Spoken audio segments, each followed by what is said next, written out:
എന്താണ് ഹംദ്, എന്താണ് ശുക്ർ? ഹംദും ശുക്റും തമ്മിൽ വ്യത്യാസമുണ്ടോ? വിശുദ്ധ ഖുർആനിൽ സൂറത്തുൽ ഫാത്തിഹയിലെ 2-ാമത്തെ ആയത്ത് അൽഹംദുലില്ലാഹി റബ്ബിൽ ആലമീൻ, അല്ലാഹുവേ നിനക്കാണ് സ്തുതിയായ സ്തുതി മുഴുവനും നിനക്കാണ്. അത് ഹംദാണ്. ശുക്ർ എന്ന് പറയുന്നതും ഹംദും തമ്മിലുള്ള വ്യത്യാസം, ശുക്ർ ഒരു ഉപകാരത്തിന് പകരമാണ് നമ്മൾ ശുക്ർ ചെയ്യുന്നത്. ഹംദ് അങ്ങനെയല്ല. ഒരു ആളെ കണ്ടാൽ ആ ഒരു മനുഷ്യൻ്റെ നന്മ, നല്ല സ്വഭാവത്തെ, അയാളുടെ വ്യക്തിത്വം അതറിഞ്ഞുകൊണ്ട് നമുക്ക് ഹംദ് പറയാൻ പറ്റും. നമ്മൾ അള്ളാഹുവിനോടാണ് ഹംദ് പറയുന്നത്, മനുഷ്യരോട് അവരെ പുകഴ്ത്തി പറയാം. അള്ളാഹുവിനെ നമുക്ക് ഹംദ് ചെയ്യേണ്ടതുണ്ട്, മനുഷ്യർക്ക് ഹംദ് ചെയ്യാം. എങ്ങനെ? അവരെ പുകഴ്ത്തുന്നു, അവരുടെ നല്ല കാര്യങ്ങൾ പറയുന്നു, അപദാനങ്ങൾ വാഴ്ത്തുന്നു. അമ്പിയാക്കന്മാരെ, ഔലിയാക്കന്മാരെ നമ്മൾ പുകഴ്ത്തി പറയുന്നത് ഒരു തരത്തിലുള്ള ഹംദ്. പക്ഷേ ശുക്ർ എന്നത് അള്ളാഹു നൽകിയതിന് പകരം, ഒരാൾ ചെയ്തു തന്നതിന് പകരം ചെയ്യുമ്പോഴാണ് ശുക്രാകുന്നത്.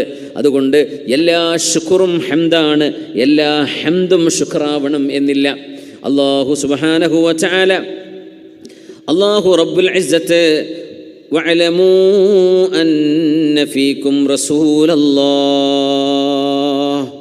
അല്ലാഹു സുബ്ഹാനഹു വ തആല ശക്കൂറാണ്. അല്ലാഹു ശക്കൂറാണെന്നതിൻ്റെ ഒരു പ്രത്യേകത, അല്ലാഹു റബ്ബുൽ ഇസ്സത്ത് നന്മ ചെയ്യാൻ നമുക്ക് സഹായം നൽകുന്നുണ്ട്. ഇത് അല്ലാഹുവിൻ്റെ ശുക്റിൻ്റെ ഒരു ഭാഗമാണ്. നല്ലത് ചെയ്യാൻ, നല്ല കാര്യങ്ങളോടൊരു ഇഷ്ടം തോന്നിക്കുന്നത് അല്ലാഹു ചെയ്യുന്ന ശുക്റാണ്. സൂറത്തുൽ ഹുജുറാത്തിൽ അല്ലാഹു പറയുന്നത് നോക്കൂ, അല്ലാഹുവാണ് വലാകിന്നല്ലാഹ ഹബ്ബബ ഇലൈക്കുമുൽ ഈമാൻ, നിങ്ങളുടെ മനസ്സുകൾക്ക് ഈമാൻ ഇഷ്ടപ്പെട്ടതാക്കിയത് അല്ലാഹു നിങ്ങളോട് ചെയ്യുന്ന ഒരു ശുക്റാണ്. അല്ലാഹുവിനെ പറ്റി അറിയുമ്പോഴേക്കും ഈമാൻ മനസ്സുകൊണ്ട് നമ്മൾ ആസ്വദിക്കുന്നത്, വിശ്വാസം നമ്മുടെ കൽബിനുള്ളിൽ ആനന്ദത്തോടെ ആഴ്ന്നിറങ്ങുന്നത്. വലാകിന്നല്ലാഹ ഹബ്ബബ ഇലൈക്കുമുൽ ഈമാന വസയ്യനഹു ഫീ ഖുലൂബിക്കും, ഇസ്ലാമിനെ പറ്റി പറയുമ്പോൾ അഷ്റഫുൽ ഖൽഖ് സ്വല്ലല്ലാഹു അലൈഹി വസല്ലമ തങ്ങളെ സംബന്ധിച്ച് കേൾക്കുമ്പോൾ, അള്ളാഹുവിനെ സംബന്ധിച്ച് കേൾക്കുമ്പോൾ ഹൃദയത്തിനുള്ളിൽ ഒരു രോമാഞ്ചമുണ്ടാകുന്നത് അള്ളാഹു നമ്മോട് ചെയ്യുന്ന ശുക്റാണത്രേ. അള്ളാഹു നമ്മോട് ചെയ്യുന്ന ഒരു തരം നന്ദിയാണത്.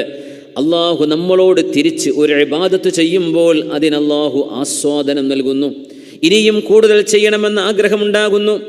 വകറഹ ഇലൈക്കുമുൽ കുഫ്ര വൽ ഫുസൂഖ വൽ ഇസ്യാൻ, തെറ്റു ചെയ്യാനും പാപങ്ങൾ ചെയ്യാനും നാസ്തികത സ്വീകരിക്കാനും അള്ളാഹു നിങ്ങളുടെ മനസ്സിന് വെറുപ്പുണ്ടാക്കുന്നതും അള്ളാഹു നിങ്ങൾക്ക് ചെയ്യുന്ന ഉപകാരമാണ്.